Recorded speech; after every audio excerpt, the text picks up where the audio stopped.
Welcome, everyone. Thank you for coming to our Sacred Self-Healing workshop called Overcoming Fear. This is going to be a two-part webinar or workshop with lots of sharing and lots of practical tips. All right, so in the intro, just right now, for those who are here live, I announced that this is going to be probably one of the most important sacred self-healing workshops, no matter how many times we have already addressed the subject fear. It is, after all, for all of us humans, the biggest challenge.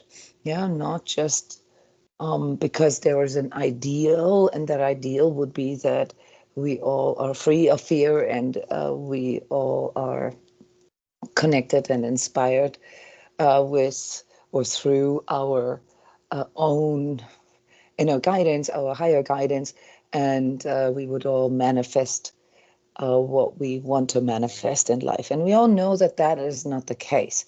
We are at a very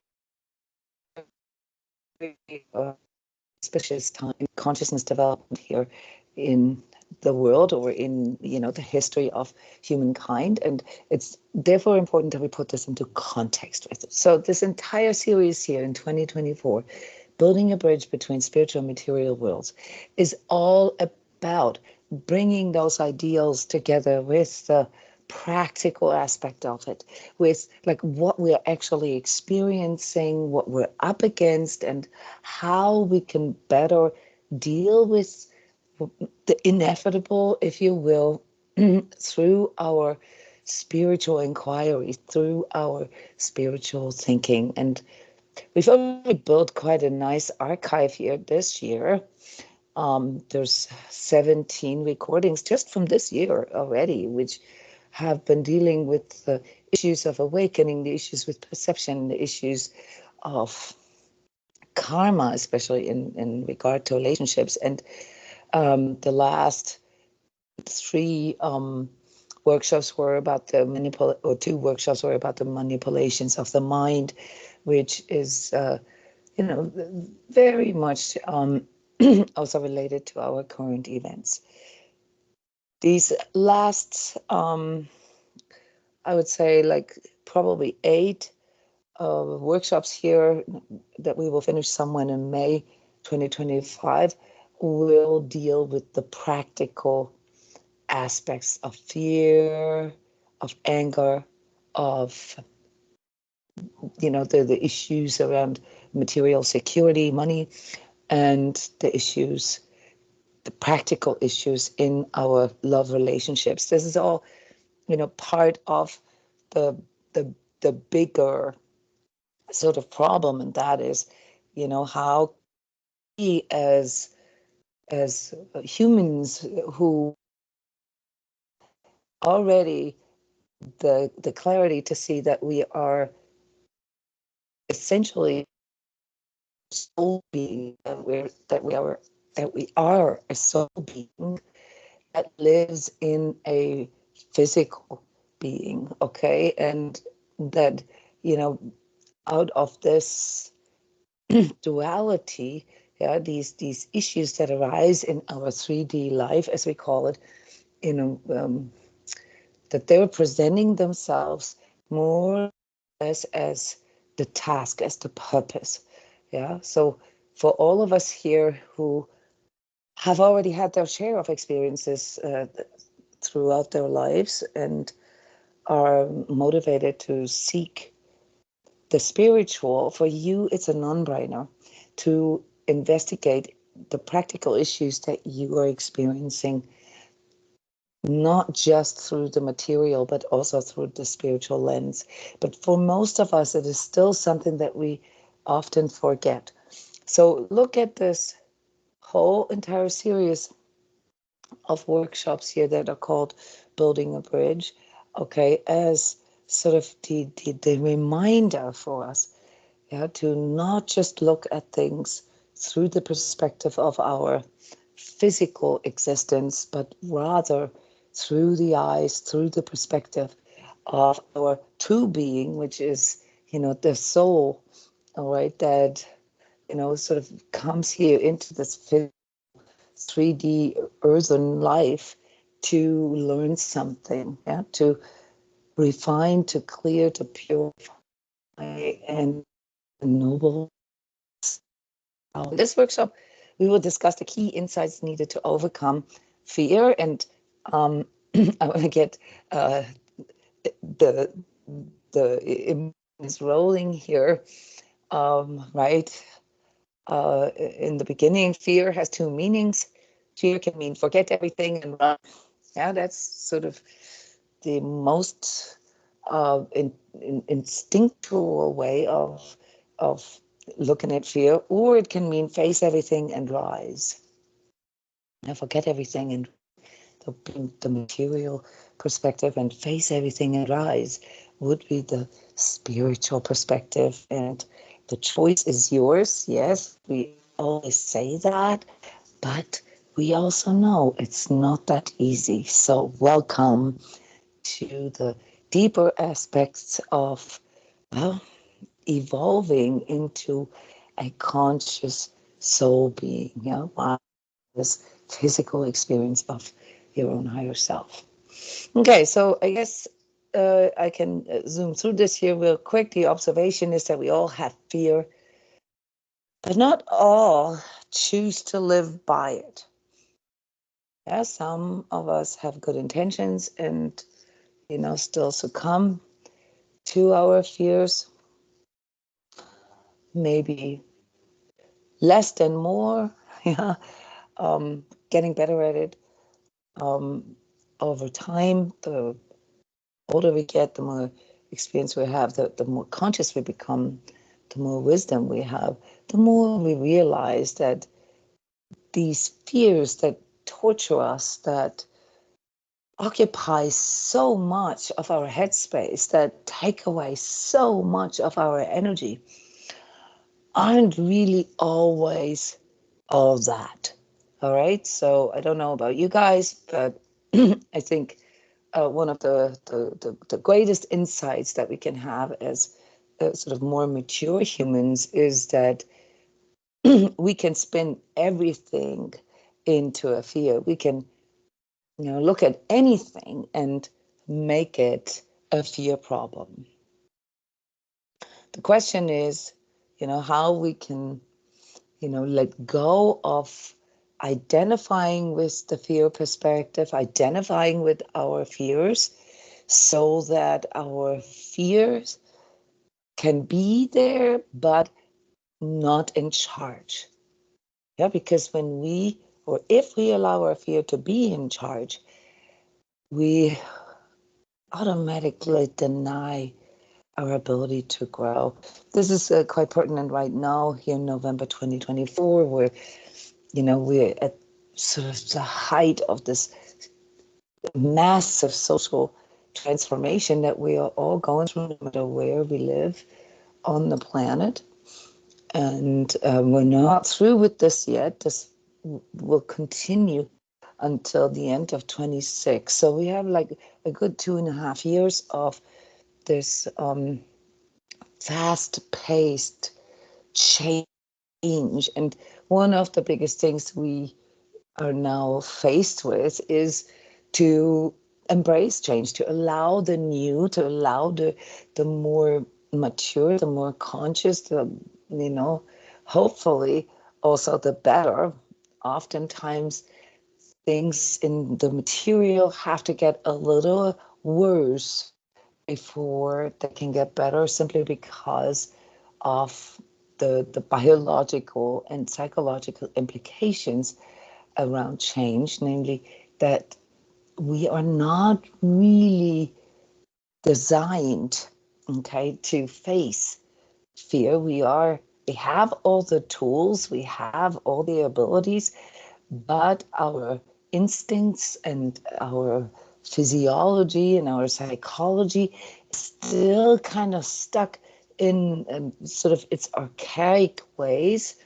And therefore, we have a tendency to trying to avoid fear or trying to make it go away. And we form, complex coping mechanisms over or throughout our lifetime that perhaps at a certain or given time were, made sense, okay, but in this sort of rather fast-paced time that we are in, where we can no longer rely on the old, on the past, because it's no longer working, where we have to develop new strategies. So this is basically here the the the first sort of contemplation, that fear is there, but there's nothing we can do about it. We all have it, and we'll discuss the purpose of fear here in a moment among us.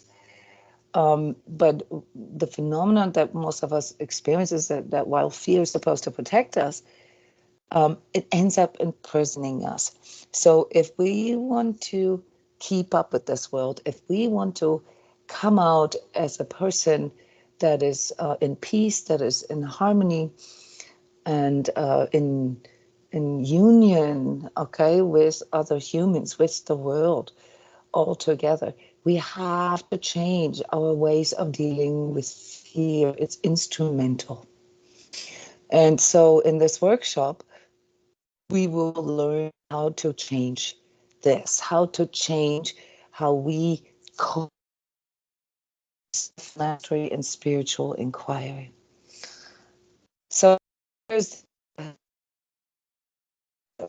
artillery of spiritual wisdom, Lao Tzu, and there's a bit of a provocation here, who says there is no illusion greater than fear.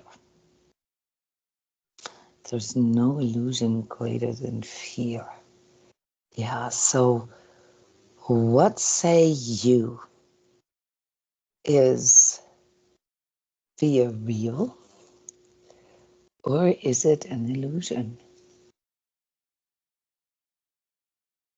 What is your wisdom?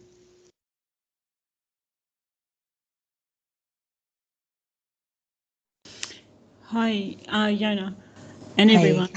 I hope you can hear me. I'm coming in and Yes.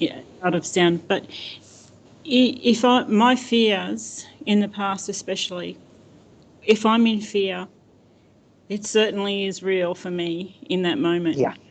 because I'm like totally identified with it, and my mind will be in a spin, and I will. In fear, it naturally pulls me into the worst possible outcome, and even things that I couldn't imagine that could be so bad. And in that state of fear, it's also like I might not even want to look at the worst possible scenario because it could be too awful to even contemplate. But in that moment, I'm in real fear, and I can feel it through my whole body, and it'll just take me into catastrophizing worst until I can sort of pull back to my center, because if I stay in that state, I'm pretty much incapacitated Yeah. until I So, can break free from it a bit. so real, that's it's why I put this in quotation marks here, because real, refers to like, not necessarily whether it's true, but it's real refers to like how we perceive it, right? And you're spot on there, Julianne. And I'm In experiencing it the in my state of body, fear, yeah. it's I'm very, yes, body. Sorry, go ahead. Oh, sorry. I'm just breaking up a little bit. Um, I'm experiencing it. I'm experiencing it in my body, in my feelings, in my thoughts. And actually, my thoughts will drag me down a rabbit hole. And usually, Yeah. the only time I can see how far I've gone down the rabbit hole is a bit later on when I've got myself together and pulled myself back and then started to do, reframing and going, okay, what's going on now? Like the initial impact is bang, it will hit me. Yeah. Like it say, there's many different examples of that. Like you said, like somebody gets a terrible diagnosis from the doctor, just pulls you into dread straight away, and you instantly catastrophize. But a bit later on, and then you might go and have tests at the hospital and whatnot, and they find out that what they thought was wrong wasn't even wrong at all. And you can look back and actually go, oh wow, look how quickly I can get pulled down It's a poofs rabbit. away, right? It just poofs away. Yeah. And then later on, and then through having those experiences, and I mean, a health diagnosis is one small example. There's many other things, but it's like once I've experienced that over many years, when I do feel that fear and get pulled into it, I can always reflect back and go, you know what? It never was as bad as what I thought it was going to be, and the catastrophizing and everything. It's sort of like, wow, I can really get swamped in that, and it's easier to actually just recognise and admit to myself I'm in fear. I might be getting a bit of anxiety from it as well, because it's pulling me into like a futurising, like, oh my God, what if? And then I can recognise that and then pull myself back in again and go, okay. And I might even be able to admit to myself,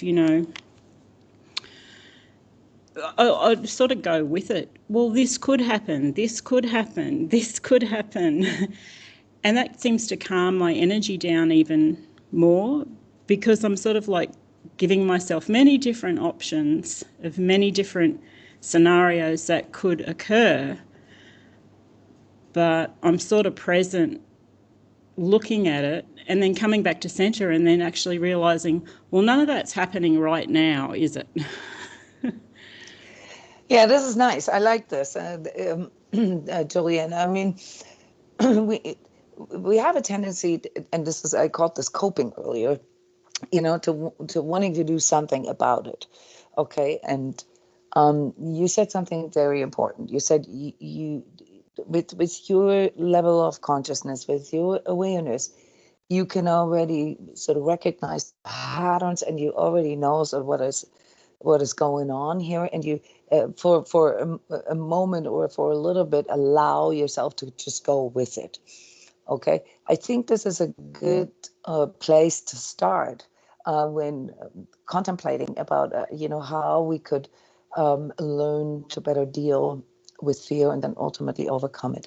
But we first have to sort of cover our bases here. And when it comes to the question whether fear is real or an illusion, what I just heard you share, basically confirmed something for me, namely that the way we perceive fear is real and an illusion. It's both. It can be both. It's often both at the same time. Yeah, so there's a level in which we experience fear as very real, and we're going to go and differentiate between the physiological, the psychological, and the spiritual here in a moment. And then there's a part of us, sometimes we are more aware of this and sometimes less, but that we kind of know that it's just an illusion. But the part that ultimately imprisons us, okay, yeah, the part that is ultimately sort of creating the negative effects on us is what you just stated, and that is when we identify with our fears. Yeah, so please, everybody, take a mental note here or write this down. Okay, that identifying with our fears. Yeah, so fears are inevitable. Yeah, we can't change the fact that we are experiencing fear. We will learn why, but identifying with it, yeah, and making it the only truth that is there, which is why it then, ultimately, dissipates as an illusion, Yeah, so it really isn't a truth. Okay, fear is a probability. It's a possibility. It's future related. It hasn't happened yet, like you said, Julian. It has not happened yet. And if you have a tendency to futurize, if you have a tendency to consider worst case scenarios and get stuck in this like what if, okay, then something along those lines. You can't control what you can't control, and what is and what isn't right now. Okay, that can be sort of a spiritual first aid. Yeah, to just simply remind yourself, yes, that is a possibility, one out of many, but it hasn't happened yet. We're going to talk about, finding better ways to express and work with our fear, and ultimately then also, ways that eliminate the need for us to use sort of coping mechanisms that are not beneficial for us. We're going to learn this, okay? We're going to go through this here in a very detailed way. Yeah, so how to break through the illusionary aspect of it, and even how to break through the what makes it feel so real. But whatever it is that you are facing, guys, yeah, it is not the fact that it feels real, or not the fact that it might just be an illusion. It is the fact that you identify with it in that moment, and as such, okay, all your focus, all your energy, your every single cell in your body goes into fear with you, with your identification with it. Okay, that's the part that we will put under the microscope here in a little bit. Now, how we can prevent ourselves from identifying with our fear. And Julian, you've already mentioned a few cool ideas how we can do this. So we're going to look into this here in a little bit. Okay, the truth, when it comes to change and growth and things that, just simply have to happen over time. Okay, yeah, the simplest or most fundamental change that we all have to experience here in this 3D physical world is being born and dying. Okay, and everything that is in between. But there's an inevitability about change.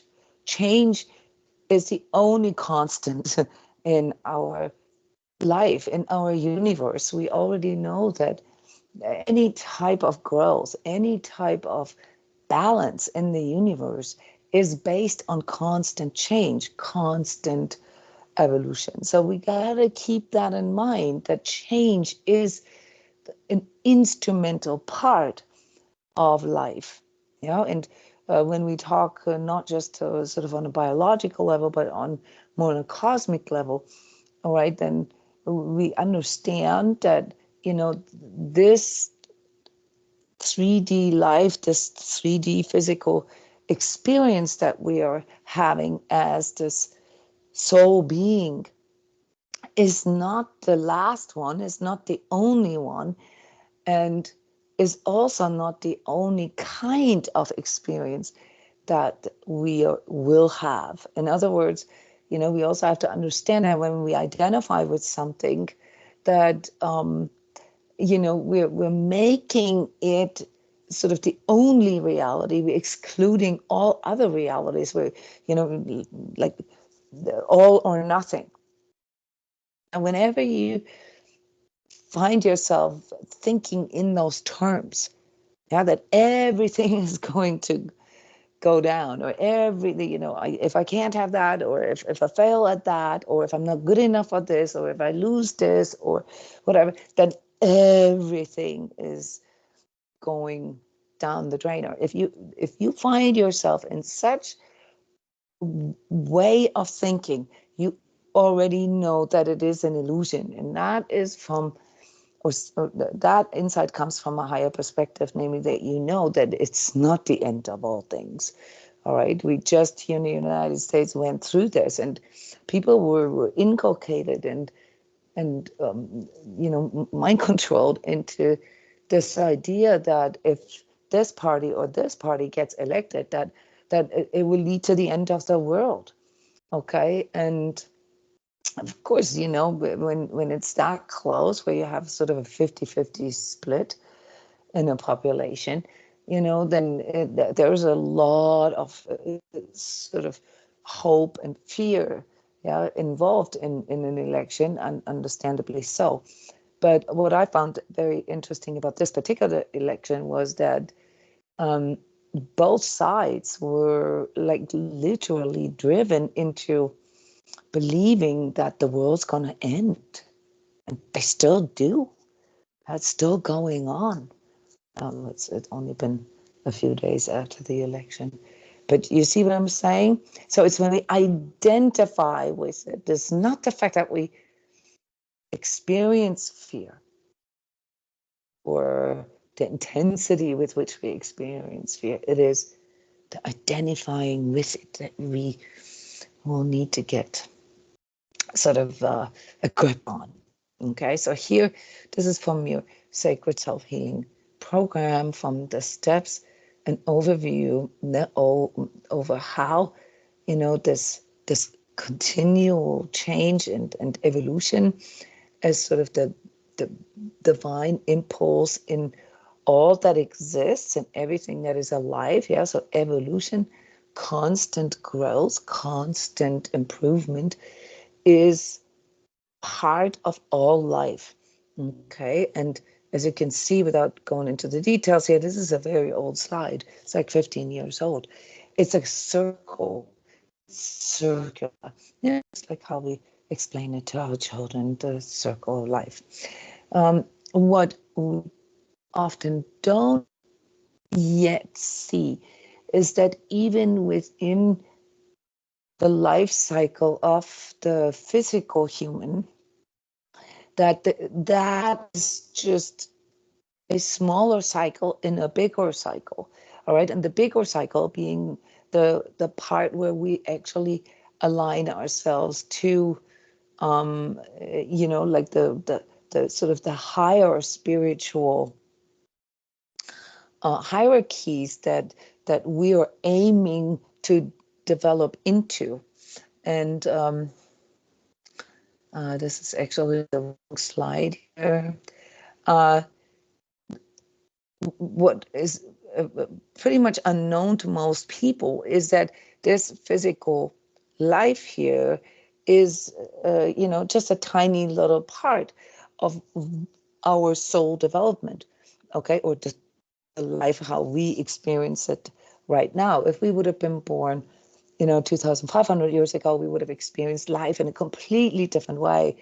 Not just the physicality of it, but also the goal, and also the spiritual world. We would have experienced it in a completely different way. And if we would have been born 5,000 years ago, we would have experienced it different from 2,500 years ago and 10,000 years ago, and so forth. You understand? So there is something that occurs in the overall collective human development, just like in our biology, in our genetics, and also in our intellectual development as a whole humanity, where when things show as sort of beneficial for the species, for the development and the further growth of a species, okay, they get integrated, they get sort of sucked up and become part of the collective genome or the collective behavior, or what I would like to address here, the collective spirituality, how we understand spirituality. And that puts a whole different perspective on change, okay, because there is sort of a much bigger process on here for each and every one of us and for humanity as a whole, and that is the refinement and the purification and basically growth of our soul as we are going through this lifetime and several other lifetimes. And without that knowledge, it's really, really difficult for us to build this bridge between the physical and the spiritual, because we get pulled into the physical so much if we don't, or if we lose the connection with the cosmic forces, with the larger sort of spiritual layout, okay, of the universe, and naturally, identify ourselves with our fears even more. So one of the dangers we are seeing right now for humanity is that through the increasing materialization and the intensity of beings here in this age, where we will sort of go through the technological and industrial evolution. All right, what makes it difficult for us right now is not so much this the embracing of new sources of information, new ways of doing things, and learning new software and stuff. We've gotten good at this, okay? Learning new languages and all the things that have to do with intellectual and physical mastery as a collective. We're pretty far advanced here. But when it comes to like dealing with the challenges of life emotionally and mentally, we're still quite sort of in the beginning stages. And this is showing right now that with increasing materialism, with increasing density of our daily lives, we are also experiencing increasing fear and anxiety. All right, so this is why this is also so timely right now, because we have to understand the mechanisms at work, all right, that induce fear into us. The identifying with our fears have to do with us no longer seeing an alternative, no longer knowing that there is perhaps something else out there that could counteract that in us. So as we are going through our human consciousness development now, you have to understand that this what I call increasing materialism is also part of our development. We have to go through this as well. We set out to understand and describe our world, our nature 500 years ago through science and nature science and material science. And we're pretty good at this, at describing mechanisms of how things work. What we're not good at, because we kind of lost that connection in the process, is why. Okay, why is this so? Why do we have to go through life? Why do we have to face fears? Why do we have to change? Why can't we just leave everything as is and just have a happy-go-life and maybe invent some kind of contraption or whatever that can keep us alive forever? Right. So that's a materialistic thought, okay, which, as you can perhaps tell, already entails that we don't want to be part of the natural cycle, of birth and death and rebirth. So this is whenever you have thoughts like that, okay, remember that that is not true. So you are not here, okay, to overcome death or to overcome pain or to overcome struggle. You are here to overcome fear, the fear thereof, okay? And that is, if you look at things from that perspective, you can intuitively perhaps better understand what it is that you need to develop. Okay, what is it that we need to develop from this larger perspective, seen from this larger perspective, in order to overcome the fear that is mostly linked to our material understanding of the world. And most of you can already answer that, yeah, because you're already doing that. And that is, to dive deeper into your spiritual understanding of things, but not just in the way that it used to be done, through blind faith, yeah, or blind trust, but through, beginning to understand the world and the spiritual realms as one and the same, as working, together. And this is why we need to build this bridge in us. We have a good understanding of the spiritual, and we have a good understanding of the material, the 3D, but we cannot really bring it together within us. And this is basically the goal of our spiritual inquiry, that we can learn to bring this into harmony, that we learn to bring the spiritual understanding into balance, into harmony with the physical understanding of life. Yeah, and for that, we have a wonderful sort of organ. We have a wonderful sort of tool in us, and you guys already know this. It's your heart, not the physical heart. Yeah, the more spiritual heart, or etheric heart, as we will learn later. Okay, that allows us to develop and to refine and to purify and to grow something in us that can help us to unify these two worlds in us, yeah, to overcome the duality within, and help us to see ourselves not only as a part of something bigger or something greater than ourselves, but also understand ourselves and our purpose better. Yeah, so on one hand, we'll understand what our individuality, our spiritual ID is about, why that is so important. And on the other hand, we'll get to understand why each and every one of us has to go through that, basically all in the same boat, but have to go in the clearing and purification process first.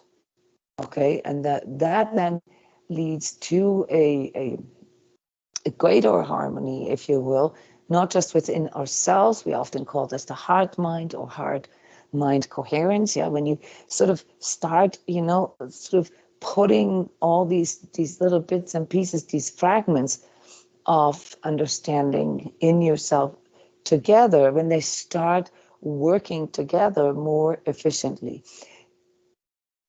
How can you imagine this?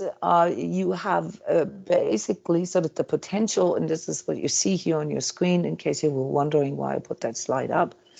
You have the potential basically to, be a fully developed soul, just like every baby has the potential to be a fully developed human at some point. But we don't have all the organs, all the senses and the organs, fully matured yet. So just like how a 1-year-old can't, really walk and talk yet. Okay, it takes a while for that to form. There's certain conditions that are needed and certain environment, certain terrain, that can make it easier or harder for the child to learn this. And and then, you just have to kind of allow it to grow, allow it to mature. It's the same with our soul development. And just really brief, this is a slide from the energy course where, I lay out the different stages of our soul development, and that helps us to understand, sort of what it is in us that still needs to grow, that still needs to be refined, that needs to be developed or cultivated. Yeah. Because if you look at, and there always is, sort of a deeper meaning here in the color coding that I use here, that about me. There is an element here of these first 3 stages on the left, the red, the orange, the yellow, corresponding with our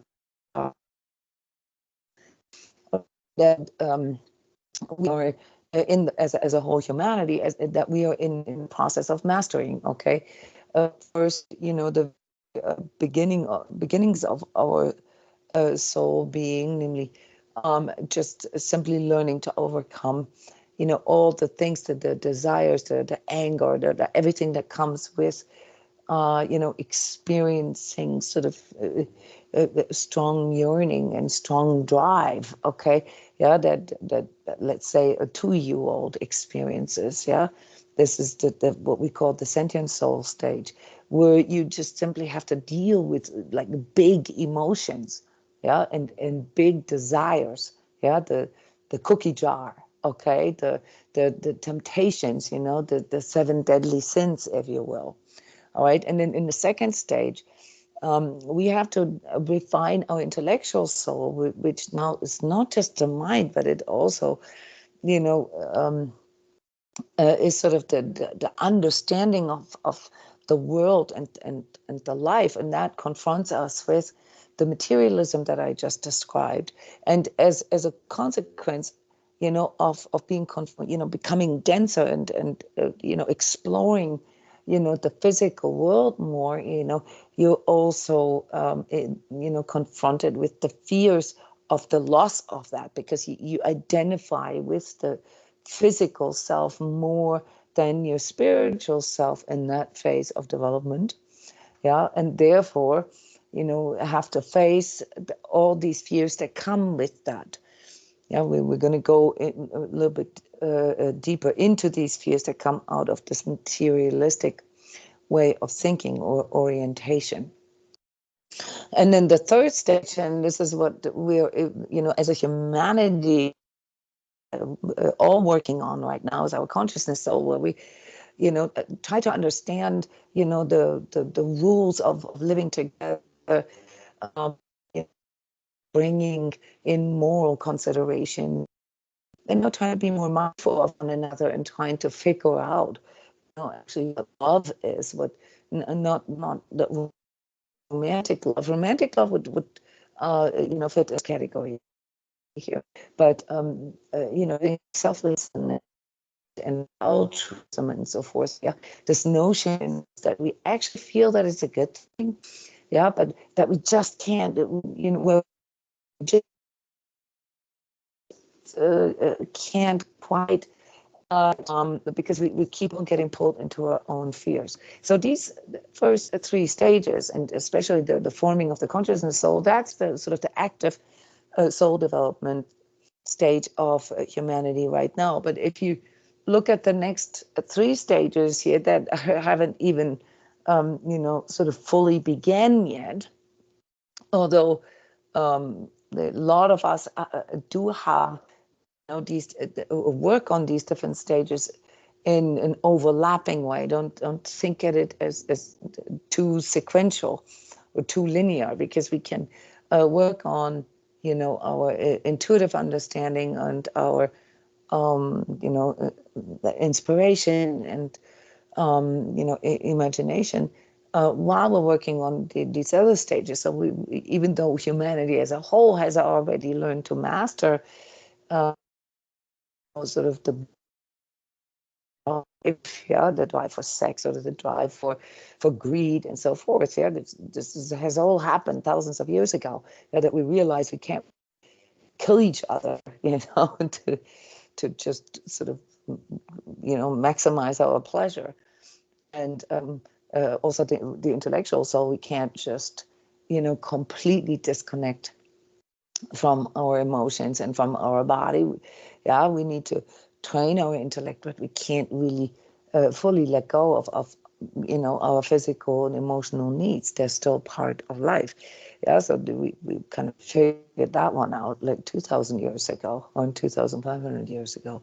All right, so we're now here in a place where we actively, we as whole humanity, as a collective, trying to get this together.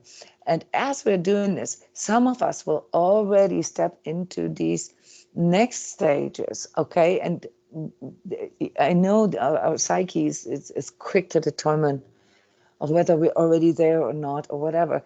Yeah, so me personally, I am addressing, all these stages with you guys, because I know that, they're all needed in the end, and it doesn't matter if your spiritual understanding comes to you through your imaginative soul, where you can connect with imagery, and you can really sort of work sort of the art and the culture in you, okay, better, or through your inspirational soul, where you actually get direct guidance and you follow it and you trust it so much that you can already do this. And ultimately then the intuitive soul, where you actually communicate with the spirit realm directly and navigate the spirit realm, knowing, for example, which entities you are connecting with, you are receiving guidance from. Okay, but we're still like at the infant stage of doing that. Okay, as a whole collective, there's only very few individuals who are or who have been able within their one physical lifetime to reach all these soul state or stages of soul development. And in one lifetime wouldn't even correct to say that, because we have a carryover from our previous lifetimes. And these few individuals are known as, the great avatars, or the great manas, like Buddha and Christ. And so, do you know what I mean? It's like really like just over a handful, okay, of individuals that were able to go through all these soul stages. So I don't want you guys to get too wrapped up in that. There's other courses and programs where I go deeper into this, into the spiritual science of this, but I want you to understand that what we are dealing with here, right here, second, third, also our chakras, if you will. Okay, this is the stuff that we all have to contend with. Okay, so you are not the only one who has difficulties with fear. So to move back into the practical part here, we can conclude that fear is inevitable. It is part of our growing process. Okay, but pain or the struggle with it, that is a choice. That's a choice. Yeah, that's a bit of a provocative statement, because I know that many of us will disagree with this. We'll say, no, there's, real fear, there's trauma, there's so and so and so, and, I don't always have a choice. So let's differentiate this a little bit. Let's start our discussion here. Let's do this in a scientific way and investigate the topic, systematically through inquiry. Okay, so let's first ask, what is fear? What is fear? Okay, Julianne, you've given us a very cool description of what it feels like, because the question at that time was, is fear real or is it an illusion? We came to the conclusion that it can be both. Okay, you described it beautifully. But let's now do this a little more objectively, okay? And ask yourself, what is fear actually? What are your thoughts? Where are you standing with this? What is fear? I would say, just briefly, fear is fear of the unknown. Okay, so this is a bit of a discipline. Okay, we can't really describe a word or the meaning of a word with the word. Okay, so let's find a different word for the fear of the unknown, because we can't really describe fear with the fear of the unknown. It's a description of like a certain type. Yeah, I get it. Okay. Yeah, fear feels like, I don't know, it feels like the end. Like it's the end. It's, to me, if I go into fear, that right underneath is like death, or something like that. Mm-hmm. Or at least sort of the prospect of the end. Yeah. Cease to exist, or something like that. It's Mm-hmm. a feeling of It's the like, prospect. The prospect of that. It's not necessarily that it is happening, but it is, that it might happen. Yeah, the possibility. You can also say the possibility. Jona, we learned here that fear is one of the lowest vibratory states. It's a term we give to being, embracing, identifying with, and holding, and being in a very low vibratory state. And I think fear, maybe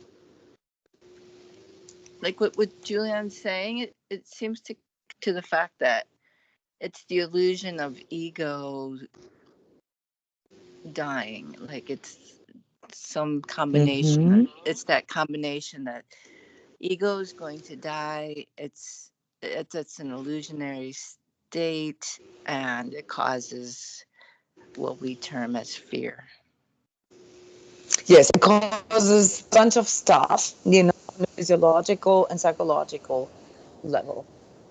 But I like how you guys are approaching this.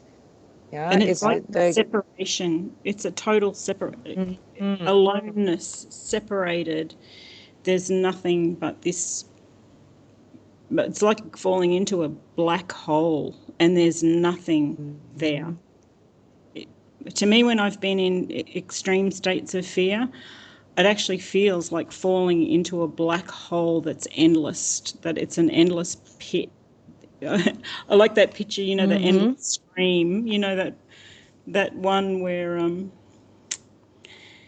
it feels, the feeling from that picture is like falling into that black hole where there's no escape. There's no other way out. That's to me, that is extreme fear. If falling into a pit and it's separation, there's only this feeling of fear. Nothing else can come through when I'm in fear. I like how you guys define this. This gives us a good, sort of first sort of group of words to work with. Let's move further here. What is the purpose of fear? What are your thoughts? Why is this there? I mean, the possibility of having to face the end or total separation, low vibratory energetic state. Healthy fear is to protect our ego. It's built into us to protect us on a base level. Like if in a moment you see somebody, I don't want to get too visual. The car is coming very close, and it gives you a little jolt, like wakey up out of your dream. You're taking care. It's a healthy aspect of the ego. Take care of yourself and your survival in that way. But it's not just the ego, right? Fear into two different things. I mean, there's the healthy fear, and then there's now it's gone to an extreme, and it's become an illusion. Like, I have to be afraid if my mail doesn't show up on time, and that kind of stuff.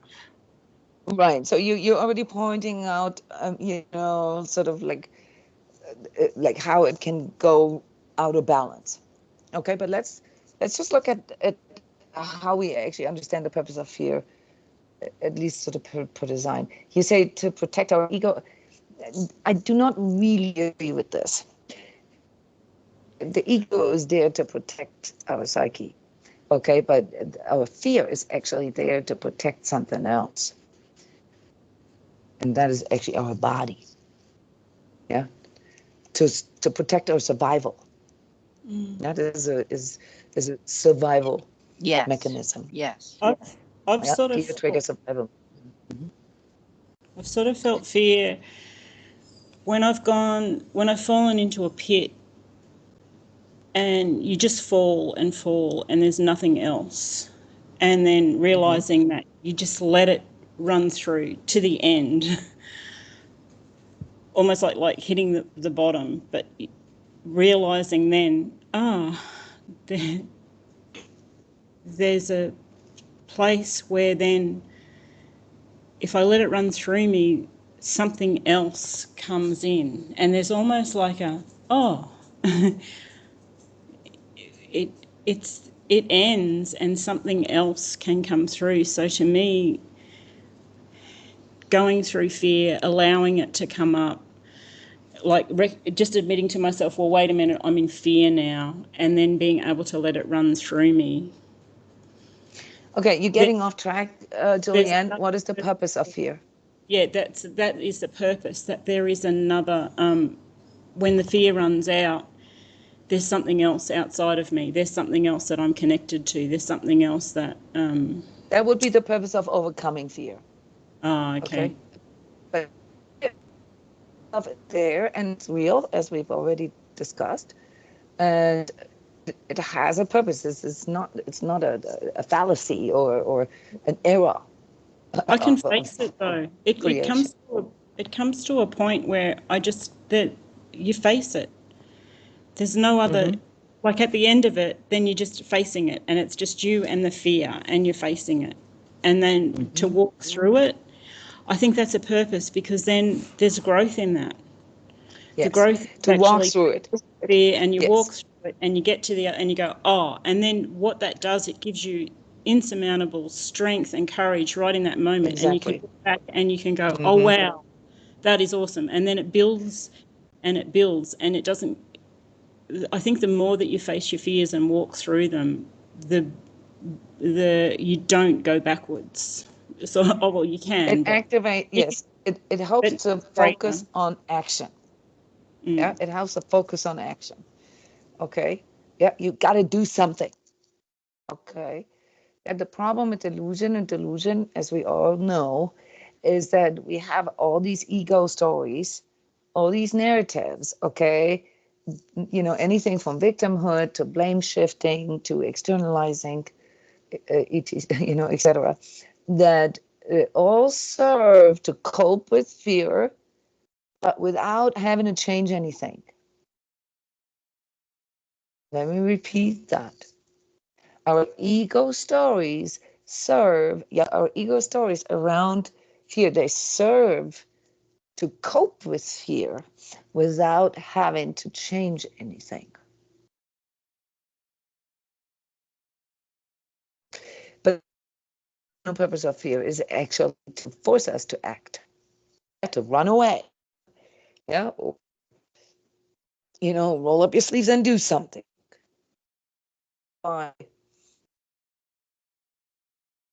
You're absolutely right, Julianne. Walking through it, that we fulfill our fear. One tool, all of us to grow in maturity, physical maturity, and psychological, emotional maturity, and spiritual. So don't get this mixed up here. All right. Fear is a tool for growth. Okay. And overcoming this fear, which is basically the lesson. Yeah, that's the lesson of the confrontation with fear, is that we learn that we can overcome it. How? By basically walking or working through it. And what needs to be learned in that process is that we have all the tools and all the things that we are so insecure about, or that we worry about, or that we doubt, that we have all these things in us already. So basically, the bigger purpose of fear, the spiritual purpose, in sort of our entire sort of spiritual development, and soul development here, is to learn who we are and what we can do. This, and we know this as if we're parents, it's so obvious. When you see your kid, 2-year-old, 3-year-old being afraid of doing something, okay, we encourage it. We say, don't worry, just hold my hand and go, let's go through this together. Yeah, so we kind of cheer them on, help them through it. Okay, because we, as the higher developed being, know, okay, that overcoming this fear, whatever the fear is, yeah, going to, kindergarten, daycare for the first time, without your mom or dad, yeah, like, going down the slide the first time. Yeah, those are all things that all kids, all kids experience fear. And because we are older and we're wiser, we already know that it's no big deal. Yet when we get stuck with the fears of our developmental stage, yeah, we think it's the end of all. Just like how the 3-year-old thinks that it's the end of all if it goes down the slide. For the first. Can you guys follow me here? Yeah, so there's something that has to do with where we're at a given at a given. We do also define fear as a low vibratory state in which we can find ourselves. That is just something that helps us to navigate this energetic space a little bit, because it helps us. It's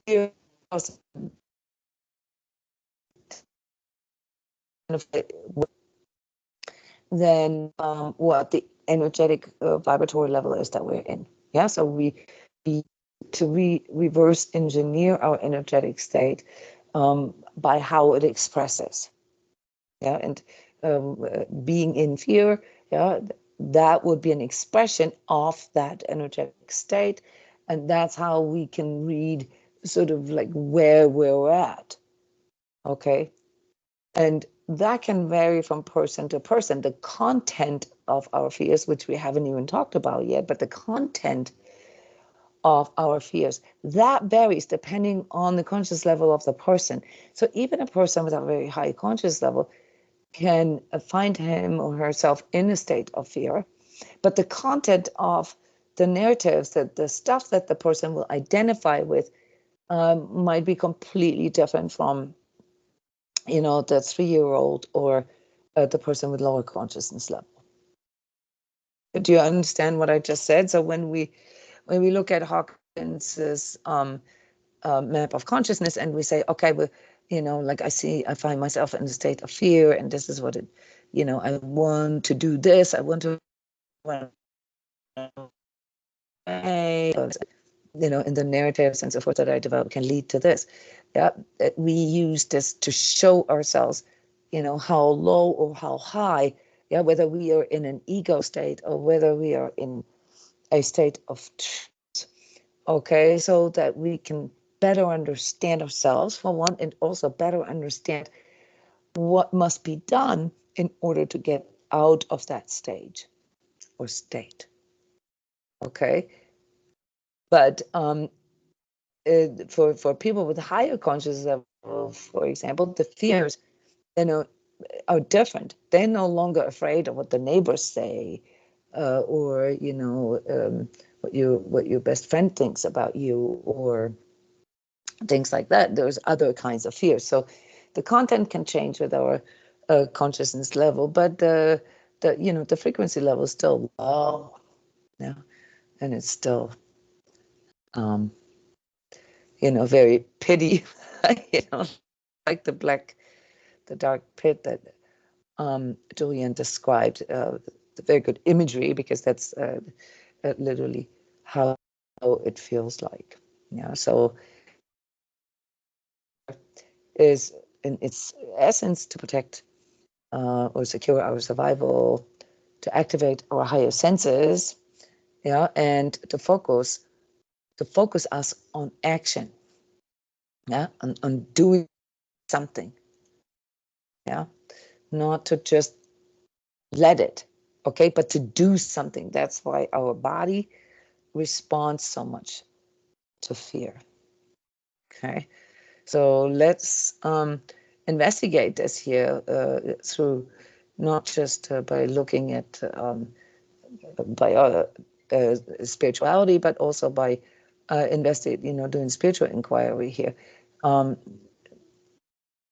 a physiological level, okay, there's 5 systems in our body involved. The DNA, through our, behavior patterns and instincts that are very specific to humans. Yeah, they're different for every species. Through our brain, and also the 5 senses that deliver the signals to the brain, that that respond to the stimuli. Yeah, and the brain, the lower part of the brain, the amygdala, which is basically just geared toward fear. Yeah, when when that part in us gets the stimulus, a whole sort of cascade of things occurs. The endocrine system starts secreting all kinds of hormones and neurotransmitters, and formulates a response. And then our nervous system, our autonomous nervous system, in form of fight, flight, or freeze, and also, and this is then basically the aftermath, is a sort of a trauma memory. It's a fear memory that we form, somatic or trauma, what we call this usually, which basically can trigger our fears through just, sort of tiny little triggers, such as, like the way the person talks, reminds you of a person that has harmed you in the past, and you respond to it. So this can lead to chronic responses, or also to continual stimuli with continual responses without the stimuli, like a fire alarm that keeps going on even though there is no fire. Okay, yeah. So we have these systems in our body, in our physiology, that function, for the purpose. Yeah, for this purpose here. This is why they're there, okay? And they're there, and we all have them. We then have psychological purpose, or ways how fear can be triggered in us, can be detected in us, and that is, as you guys already know too well, the most common or most fundamental fears that all humans experience psychologically is the fear of the unknown, the fear of not being able to control things, just simply, not knowing what's around the next corner, the fear of not enough. The fear of not enough can express in the fear of not feeling enough, not being enough, or that there is not enough, that there's not enough for you. It's a form of lack and scarcity thinking, okay, that just simply creates this this notion in us that we have to be first, we have to win, we have to be right, we have to compete, we have to perform. Okay. Then the fear of loss, which is quite understandable. The fear of not having, what we love so much, what we enjoy so much, what we appreciate. Okay, be it money, or be it possessions, or partners, or whatever. So, or just simply the fear of losses of physical beauty or functionality, or capabilities, and so forth. So something that we have, and that we want to hang on to, but that we may not be able to maintain. And you guys understand, that the fear of death is obviously underneath all of these fears, whereby the fear of loneliness where that is something very specific in our time right now that I want to point out. It was also fear 3,000 years ago and 10,000 years ago. But the kind of loneliness that we are experiencing nowadays is much different from in like 10,000 or 5,000 years, or even 1,000 years ago, because in historic times, it was more like you got kicked out of the tribe. There was an actual sort of survival component to that. Yeah, you got kicked out of your society or your village or whatever. Yeah, and were sent in the woods, into the woods, or you were just no longer part of that community that was needed to secure survival. So it was a much more of a physical problem in the old days when you got kicked out of the tribe than it is today. Today, our loneliness is not so much on that survival, on that physiological level, but much more on an emotional and psychological level. Yeah, it has to do with not, like feeling the fear that we don't belong, that we don't, that we can't really connect with either the land, the country that we're with, or the nature that we're in, or the people that we're with, or the family that we're. Those are rather new phenomenon, guys, in the history of humanity, because we didn't really have that many choices back in the days. Yeah, you lived in the village that you lived in, and you didn't really move around much. Maybe to the next largest city, and that's about it. Okay, you didn't marry into other tribes, into other races. You didn't travel the world. All these are rather recent phenomena, and so the loneliness that we experience is more like an inner loneliness now, and that has a lot to do with what you said earlier, Julianne, about this, the pit. Okay, so that we feel so disconnected. Okay, that in this day and age, as I pointed out, we're our sort of our soul's development stage is to learn how to learn about morality and altruism and to love and devote ourselves and overcome this loneliness, this need, okay, to get external validation, external praise, or needing to belong to something. We have seen this over and over again and see this right now, with this identifying with certain tribal or gender-related or political or spiritual groups, okay, what that can do to you, okay, how it can actually make you make you lose your own individuality. On the other hand, it is a valid desire that we all have to wanting to connect with something. So the question is are we actually, fully understanding our fear enough and deep enough so that we can, overcome it? Is that actually possible for us as humans today? I want to say yes, it is possible. Yeah, if we look at the effects of fear, we're seeing, a huge sort of increase in anxiety, in all the other symptoms that can come with fear. Yeah, with chronic fear, with unmanaged fear, with unhealthy coping mechanisms around fear. Yeah, that my hypothesis is that we are going to get pulled just a little bit further into this fear, this loneliness fear, that, as I called it earlier, of the density of our material existence, until I'm very clear about this, that this will happen in our, while we are still alive, that we learn that this is the biggest purpose for us. Needs to be to overcome this fear, to overcome this blind sort of, and that's why Lao Tzu's quote in the beginning spoke to me so much. Yeah, in the end, it is an illusion. Okay, but we have to walk ourselves through all the stages of understanding the fear, the purpose of fear, what it does to us.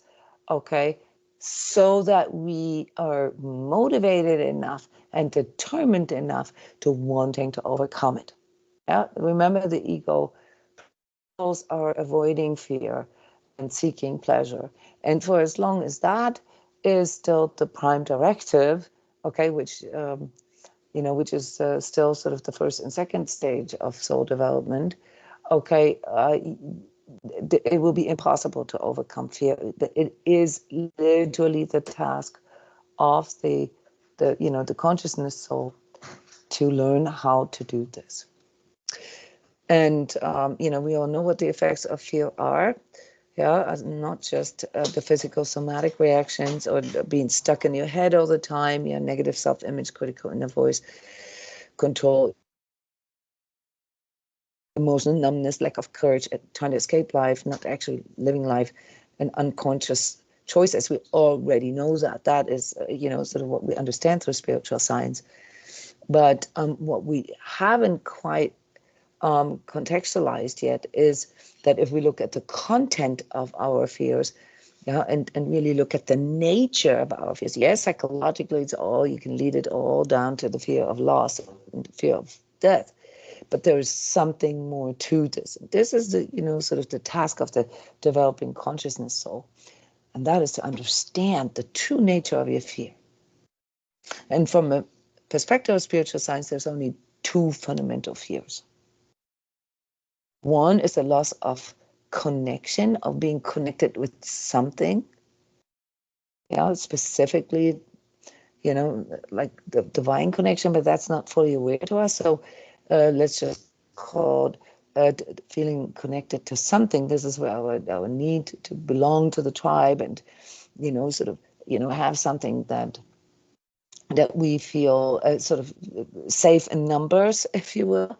Yeah. And on the other hand, the loss of our individuality, the loss of our self. Okay, and if you remember this, we talked about the duality of darkness, and these forces that are working through us. Then it may become a little easier for you now to understand how, why I keep saying that darkness is working through us via our fears. Yeah, so the duality of darkness, on one hand, the materialism and the being sort of solely focused on sort of what you can experience in this physical life with all your senses and all your desires. And on the other hand, the darkness of wanting to escape, wanting to going into fantasy, wanting to live something different than you have. These two darknesses, which we call the harmonic and the luciferic aspects of darkness, okay, they also determine the nature of your fear. Yeah, so when you fear the loss of connection, that's basically luciferic in nature.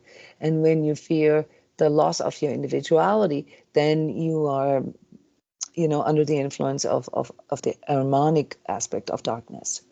Yeah, that's an harmonic fear. Okay, examples. Insomnia, for example. Insomnia is the fear of losing yourself.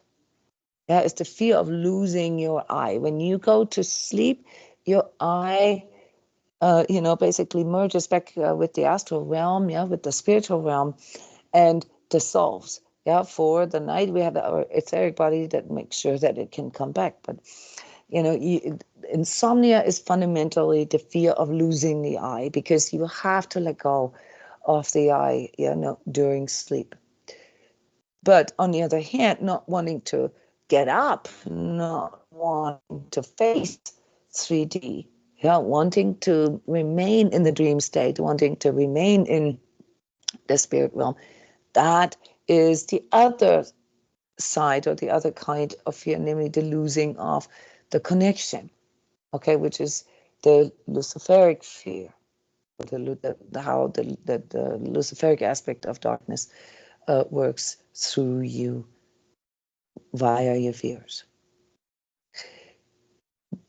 This consideration is a new consideration for many of you, and it's also where I would like to make the cut here for our part 1, so that we can start discussing this a little deeper in part 2, but that we all, allow ourselves to let this sink in. Yeah, that we're fundamentally driven when it comes to our fears by these two fears. One is losing ourselves, and therefore losing the connection with something, or losing the connection with something, and therefore, not sort of being an individual anymore. Yeah, connection and individuality, they work within us as a duality. And so, just from a pure spiritual, scientific perspective, yeah, if we wanted to learn to overcome fear, we need to build the bridge. We need to find, sort of the space in between.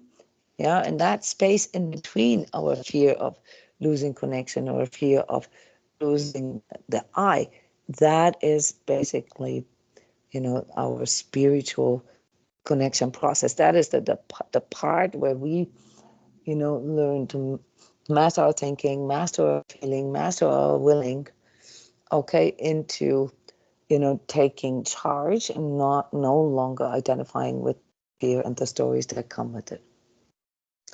And so if we then define the purpose of fear from a spiritual perspective, we can say the purpose of fear is the overcoming of our fears. Overcoming our fears allows us to spiritually grow and mature into our true self. And in order to learn how to master our fear, it requires us to realize that these two fundamental fears / darknesses are working through us, and that is part of the natural process of soul evolution. Yeah, we all have to go through this. Okay, and then next time in part 2, I would like to jump straight into the process of overcoming our fear and share some 6 basic exercises with you. Those 6 basic exercises are for the spiritually advanced, who understands, the true nature, or let's say the spiritual nature of their fears, and understands, that in order to overcome your fear, it's not just a matter of, mustering the courage and, just use your willpower, to do this. It's not that simple. We all know that. Okay, we have to overcome the physiological, the psychological, and the spiritual barriers. And that is something that we, in this day and age, can't, due to the power of consciousness. Okay. Let's have consciousness in part 2 and learn how to do this systematically. Any questions? Yes, I have a question. Where Please. I'm interested to see, because there's one little part of the puzzle where you see it fit in the part of the purpose of fear is to control. Like, it's an external thing. And you're talking a lot about our fears, and we have our own internal fears and the origins of them. But then I have the understanding too that there's a lot of society and a lot of things happening around us are purely driving fear. And what does that fear feed? If there's, if that's just, I see that as part of the purpose of fear from somewhere. What you're talking about, agenda. It is in the nature of fear, because it is so fundamental to all humans. that it is often misused. I mean, that's the whole talk about mind control. It's the easiest way to control people is through their fear. Yeah. So we I see. haven't really talked about the external forces that are using fear. Okay, we talked about that in the last 2 months. Yeah, how mind control works through us. And we've already concluded that it works through us through fear. Okay, so now we're arriving at a point where we have to like face our fear. We have to work with it and understand that, yes, if we allow our fear, if we allow ourselves to identify with our fear, if we allow ourselves to let fear and the stories, the narratives that come with that, whether you've been mind controlled to think that, or whether you allow yourself to your unbridled mind to think that, okay, it doesn't really matter anymore, because the moment you understand that you are in a state of fear and that fear is in charge and that you are now no longer in charge, okay, you have a problem. It's not about control, really. The purpose of fear is not control. The purpose of fear is understanding the cycle of life and the continual change that is necessary for growth, for evolution. Of course. Okay. Okay, I get it. Fear arises basically at every single stage of newness, if you will. Yeah. Just like think of that 2-year-old that can't walk and talk yet, or can't go down the slide yet, or is afraid of whatever. Okay, that is an expression of that developmental stage, because it simply hasn't done it yet. It hasn't mastered it yet. I wouldn't say I see that where you're learning. coming from. Yeah, I wouldn't say that Yeah. learning how to go down the slide is necessarily a matter of control. It's not. Yeah, the fear is in its occurrence and its purpose, not really. The goal isn't even to control it. Yeah, in that scenario, I agree that it's not the same. That's Mm. the healthier version of fear, and that the piece that was missing for me when we were talking about the purpose and what does fear feed, uh, is what you just said at the beginning, was the manipulated side of fear, a dark side. Yes, we already know that, but we can't really identify with mind control either. We can't really say, oh, in this day and age, there's so much mind control. No wonder I'm in fear, and therefore I'm a victim, and therefore I don't need to change anything. Okay, that is the unhealthy kind of side of fear. Okay, we learn all these things and become aware of these things, and the mechanisms of overcoming fear, and you can then apply that to anything. Okay, whether you were inculcated or mind controlled, or you just have an anxious mind. Okay, yeah, no difference. We are feeding something with fear. Yes, we already know that. We've already investigated that from the perspective of darkness, and that it's easier for darkness to, or it's the easiest way to control humans is through fear. Okay, through the two different sides of fear. But if we want to learn how to work with this and overcome this and form healthier coping mechanisms, fear is not healthier and a coping mechanism that is healthy and unhealthy, or expressions of fear. Yeah, and how we choose to deal with them that are healthy and unhealthy. That's what we need to learn in the process here. But in order to better, like sort of target this within ourselves, yeah, be it mind control or be it, just trauma. Okay, no matter where it came from, we need to understand the fear, and we need to understand how the fear works through us. We also need to understand the greater purpose of it. Do you know what I mean? So it's both. We're building a bridge here between the physical, the material, and the spiritual, Janet. So if we just keep insisting on, oh, this is trauma, oh, this is somatic, oh, this is this, and mind control and this, okay, this is all material thinking. Yeah, that's all just based on this material life right now. It completely negates soul growth. So for us to work this out, to get into like higher states of coherence, with our soul, and also understanding sort of the greater purpose of our soul development, we need to go deeper. We can't just get stuck in the physiological, psychological components of fear. We have to go deeper. But the question is valid, and I'm glad that you just asked that, because that more or less what comes up is when we start this contemplation. Yeah, we get a lot of sort of inner resistance to it because, obviously, we all dislike fear. We dislike the discomfort that comes with it, and naturally, our ego will go to lengths to trying to cope it away. Okay, but what we need to understand is that it is our coping with fear that produces the issues for us, that creates the pain and the struggle. It's not the fear itself. Yeah. So let's go a little deeper into this next time, and really bring this together in us. How we can do this, and what these aspects are that we need to, sort of remind ourselves of. Yeah, when we notice that we are under the influence, if you will, whether it's inner fear, outer fear, it's actually secondary.